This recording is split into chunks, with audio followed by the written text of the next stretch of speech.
Hi, I'm Justin. Today I have a book review of The Martian by Andy Weir, and oh my god, I loved this book.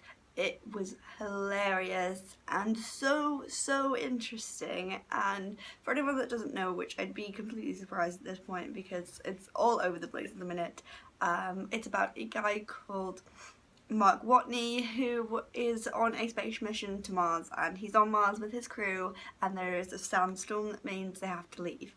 And well, during the sandstorm, Mark gets injured and left behind because they can't find him, and they have like a minute left to get off the planet before they're stuck there too.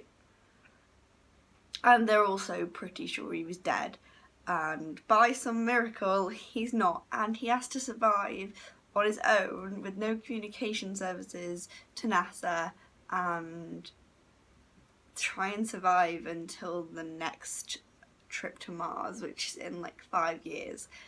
And he's sort of figuring out how he can do that, and he's so smart. Like, everything he ever does, I'm like, oh my god, how is he gonna get out of this? He's gonna die for sure. And he gets out of it, and it's so smart. I don't know if it's scientifically accurate, but while reading this, my favourite feeling was knowing some of the words because of my chemistry A-level, and I'm pretty sure that's like the most use my chemistry A-level is ever gonna get, just recognising words in The Martian. It was so action-packed, and I loved that it was all from Mark Watney's voice because he was so funny. He just made jokes about 70s TV shows and disco and about potatoes, and it was just so funny. But I also liked that it was also told from people at NASA's point of view and the crew on the ship who left him behind's point of view. Like, it wasn't just focused on Mark Watney. I think it would have been very difficult on the periods where he didn't have communication to sustain just him on his own, because we don't know what people are trying to do to save him, and the way the story goes, it would have been very difficult if you'd just done it from Mark Watney's point of view. But he was such a good character. Like, I was rooting for him from the very beginning to survive and get back to Earth. And you don't really know a lot about his backstory. You don't know about his family or anything like that. But I feel really connected to him, even though we don't know a lot about him, because we spent 18 months with him on Mars, and it's a long time, and he's all on his own, so the only person he's talking to is the reader. He's writing these mission logs that will get uploaded to NASA when he gets back, and so that's what we're reading, and that's what he does. He writes that because he has no communication with anyone. He can't speak to anybody, and oh, it's so good. I made notes of some of the jokes that I really like, so let's see if I have any good ones. See, I'm laughing at it now that I'm just... okay, so this is one. Over the past few days, I've been happily making water. It's going swimmingly. See what I did there? Swimmingly.